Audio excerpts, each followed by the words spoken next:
Hey everybody, welcome to Real Talk. I'm Briscoe Diggs, and today we have the Artist Spotlight. Ladies and gentlemen, Caedmon. Hi. Thank you so much, Caedmon, for being here. I really appreciate it. No problem. Yes. And I Thank you forgot for to say, having they me. have the best mustache in the world. I love it. Oh, thank you. It has a life of its own. So first I want to ask, how are you doing through all of this, the pandemic and the protests and, all the stuff that's going on with us? How are you holding up? Honestly, I've been thriving. I've had the opportunity to keep rolling with making art projects and whatnot. And as long as I'm busy, I'm sane. So, yeah, I've been okay. That's good. That's good to hear. I'm so glad. Uh, so let's talk about your new album or your latest. I'm an Hmm. old person, so I say album. Okay.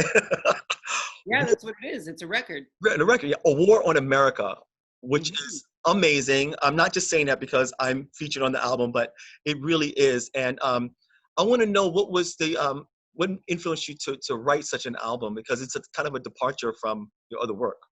Oh, that's true. Mm. And thank you for noticing that. When I was with my older band, I always knew that whatever my third record was going to be, it was going to be called War in America. So I've actually had the title in my head for a long time. And the first two songs to come with it were Black and Brown Power, and then the chorus to Good War. And so I had those together, and from there, the album just sort of took shape. Right. So how long ago did you start on this record? I would say I started recording the record probably a year ago. Right. Yeah. Mhm. Yeah. I just wanted people to know that, because the messages in your songs are very timely right now, especially what's going on. So it was just that you like you saw into the future. You knew what was going on, because basically people use the word woke, but you've always been woke. So you've always been that kind of person since I've known you. It's been about 3 years maybe, and you've always been that person. I can always come to you and talk about serious matters, and you always like get to the core of it. So I really appreciate that, you as a person, just not. So anyway, so let's get to some of these songs, Caedmon. First of all, Black and Brown Power, which is like an anthem right now. Garland and I, we sing that around the house. Oh, I love Yeah, that. That I makes me love it. Seriously, and it just comes to my mind. It's like, especially when I'm watching TV, I'm like, whoa, we really need this. So, what brought you to that? Well, as I was saying before, when I came up with the concept of the record War in America, that was the first thing that came along with it, the first idea that came along with it. It had to be a funk anthem, and the lyrics, Black and Brown Power, Black and Brown Power, this is the time, this is the hour. And I thought it was gonna be more than that, but when it came down to recording it, it was like, no, this is what it is. This is Yeah, all it needs to be. yeah, it was perfect. The layering of the voices and everything. It's just that's you didn't need to do anything else. It was Yeah. just the messages right there. So it's great. So, You performed incredibly on that track. Thank oh, you. oh, thank you. No, no, I really appreciate you bringing me into this. I've told you in person, but this is the first real recording project that I've been involved in. I've done a lot of demo stuff, but this is really good, and I was really happy and proud to be involved. Oh, I'm so And glad. yeah, so I appreciate you, you know, trusting me with your art, because that's a big deal. So yeah, appreciate it. So you have one song on the album that really, really hits home. At first, when I first read the lyrics, I wasn't really sure what I was reading and the message of it. And then as time went on and as we were working on it, "Let's Have a Party" is it's amazing. We're gonna have links to all the songs and let people know Oh, where to get okay. everything. But "Let's Have a Party" it's yes. Tell me why. What it's a dance kind of record. It's like uplifting kind of song, but the message is really deep. So Yeah. explain that to us. Oh, that started off with, um, it's funny because I don't drink very often at all. And Here, one same here. night I was out having fun with my friends, and then before I went to bed, I recorded a voicemail to myself, And then when I woke up, I checked that voicemail and it was the chorus, "Let's have a party where we kill everybody. Come on, it's going to be a great old time," or whatever it Yeah. is. Oh, I can't even remember my own lyrics. I know the lyrics by heart. It's And okay. when I was messing around with an instrument I have called a machine, a Native Instruments machine, and making a beat for it. And then the lyrics just came like I was, once the beat was there and I started singing over it, the lyrics to the verses just sort of came. Wow. Like I was channeling it or something like that. I didn't really think about it, what I was writing, until later. But I know where my head was at the time, which was on the divisiveness of the internet a lot, because people seem to have their opinion that it's okay for other people not to thrive or survive, and I wanted to throw that in people's face a little bit. Wow. I love the way a writer's mind works. I'm an actor, so I get to get the scripts later, and it's like, wow, this came from someone's mind. So it always it shocks me every time you come up with another song. You're like, Briscoe, can you? And I'm like, whoa. Your mind never ends. It never ceases. It's like, it's great. So let me ask you, with this album, did you feel any kind of like satisfaction once, or validation, even though I'm sure you didn't really need it, that when all this stuff started to happen, that you were like on the right track? It's like, oh, that's right. I feel so. Yeah, I want to know how you felt about that when this first started. All these riots, not riots. I shouldn't say riots. They're not Protests. They're not riots. Okay, don't brainwashed by the media. Sorry, y'all. I am the media, but no. Anyway, but when this all started, and then you look back on your lyrics and your art, did you like, whoa? Did it shock you as much as it shocked the rest of us?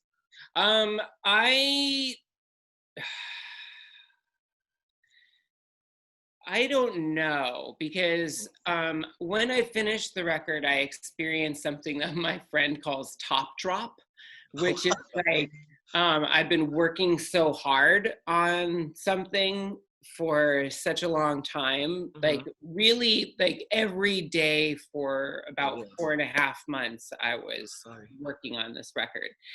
And then afterwards, I got kind of depressed for a little bit, because I just put it out there. And then I had these plans that I was going to maybe put a band together and tour with it and go to different cities. And then this whole COVID thing happened, and I couldn't make the music videos I wanted to.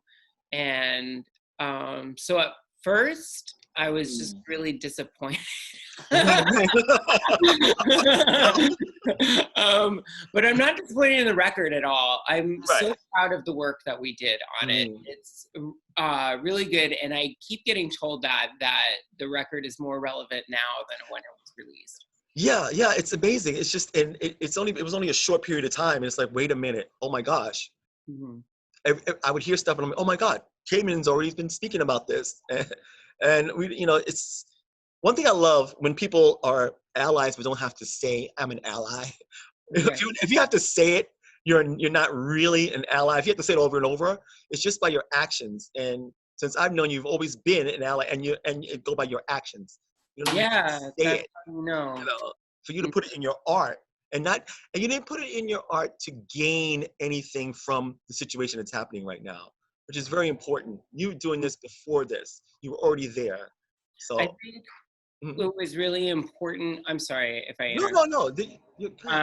I think when I was putting War in America together, it was really important for me to give space on the record for other people other than my own voice, and other views other than my own voice, which is why I was so happy that you were included and Garland was included, and people like Kristen were included on the record, to really give their own spin and imbue their own spirit into these songs. Yeah, and I think the whole entire album is beautiful. It's each song is a little different, but it has a theme, you know. So it's amazing. There's something for everyone on the album. But I like the fact that I love good music with good lyrics and a meaning behind it. And you definitely did that with Born America. Thank So you. we're gonna definitely put up a links for everyone to see Born America everywhere. I mean, not to see it, to hear it, you know, everywhere. Okay, but you can go to Spotify right now and you can get that there. That's an easy one for us. Mm-hmm. But I also want to talk about what are you working on right now? Because you know, I know we've been home and stuck in home for quite a few months, and I hear you working, but it's still a mystery to me. So, you know, just give us a little hint of what Caedmon's doing now. Sure. I produced a record for an artist named Nandi La Sofia, and her record Undone will be out in September. Um, and I am also working on my 4th solo album. Yes, that's Yeah. amazing. Yeah. Mhm. So let's talk about your old band. Oh, okay. See, I Condo, Condo on the Death the Strip. Death Strip. I got it right because I always say CJ Condo on the Death Strip because that's CJ is his thing. So yeah, That's my but name you on know, old Facebook. people. Yeah, yeah. So let's tell us about that because I love the title. I kind of I know how you got the name now. I know the story now. But tell everyone first of all how you got the name and the type of music that you guys were playing back then and still do. Okay, Yeah, sure. yeah. I wouldn't call it my old band, first of all. Right. I made a mistake. I shouldn't say it. Your band. Yeah. Um, uh, the title came from the fact that I was on vacation with my husband and we were in Berlin. And now the Berlin Wall is when it existed, wasn't just a wall. It was a wall and then some sand and then another wall. Okay. And then the strip of sand was lit, and there would be watchtowers above, so that you anyone crossing the first wall would be shot, and if a person coming in to watch over after the next person's watch, if they saw that there were footprints and they didn't see a body or whatever, then that means somebody else had crossed, so they shot them. So it was, Oh, yeah, so this whole thing was called the Death Strip. And we were walking along, I think it's called Wallerstrasse. It's like I'm saying that my German is really bad. no, it's okay.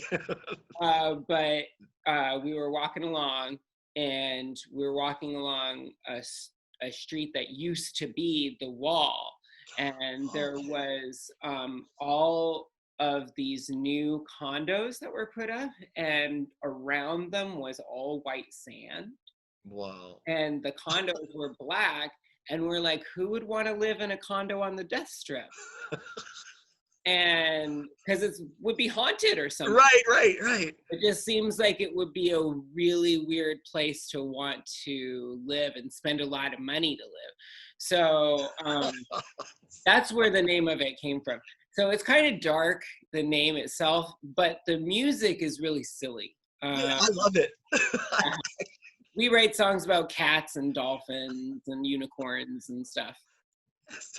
Hey, I'm a unicorn, so I love the fact that you sing about unicorns. Yeah.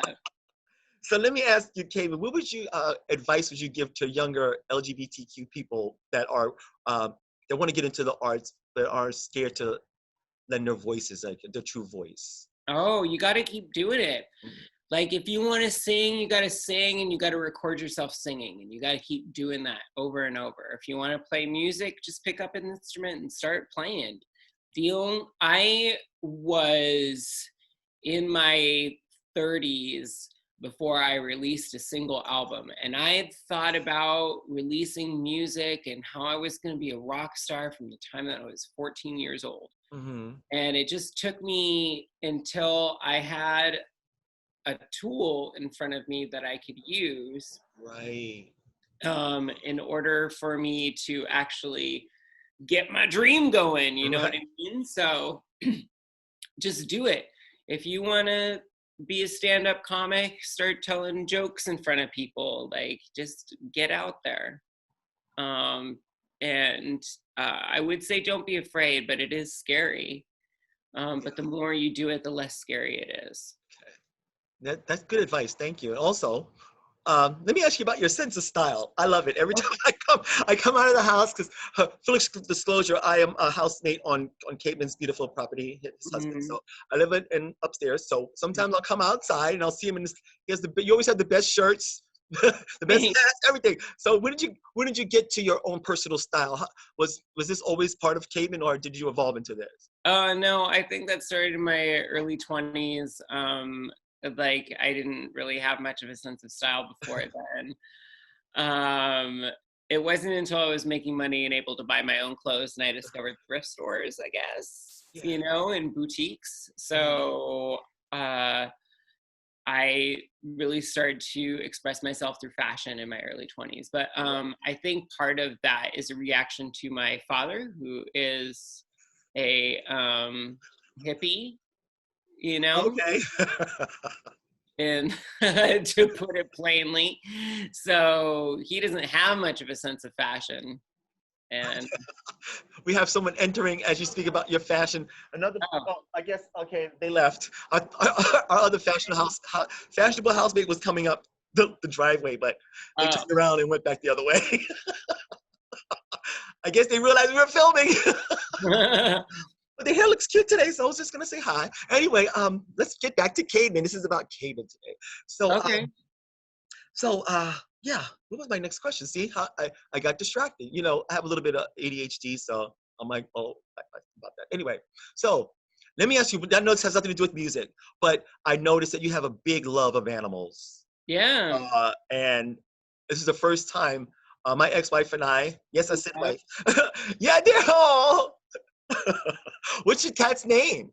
That's DeMario. I That's the have, Mario, y'all. And then they have yeah, Inky Doo and the thank you. beautiful, beautiful Blondie. Yeah, and my cockatoo. Yes. I was gonna say I always wanted to own a bird, but I don't have to own a bird. I can just go visit. Yeah, you can just go visit my You don't lab. own a bird, she owns you. She owns you guys. So was that always part of who you were, an animal lover? Yeah, when I was younger, we had lots of pigs and Mm, chickens wow. and ducks, and at one point in time, we had a turkey. Oh my I God. really love pigs. I got a pig tattoo. I don't know if you can see. Right. Oh, it's a good one too. Oh, Yeah, cool. there we go. Now wait a minute. I've known you for a while. I've never even noticed your tattoo all this time. This is cute. Oh, wow. Yeah, but I got it from growing up in Right. farm life. That shows with a good heart. When somebody has a good heart that loves animals, I have to say. So just wanna put it out there. So I really appreciate you coming on. We're gonna have links, like I said, to all of your music, all Hmm. of his music, all of their music, all of it. Okay. And let me explain something. Some more is coming soon. I'm not sure what it is. They always surprise us with stuff. And it's like this. I'm like, oh, wow. So get ready for that. But don't forget War in America, Caedmon. It's everywhere. You can find it everywhere. Okay. And you might hear someone's voice on it. I'm not sure. So we'll be back with Caedmon when their next album comes out. We're gonna come back and talk to them, and also they're an author. But we wanted to talk about music today. So, like Renaissance person, what's up with that? I love it. So, really, thank you so much, Caedmon, for being here on Real Talk, Hmm. and we will speak with you soon. Thank And you. and to all of you out there, remember, if you have a dream in your heart and a plan, it's never too late. Can you digs it?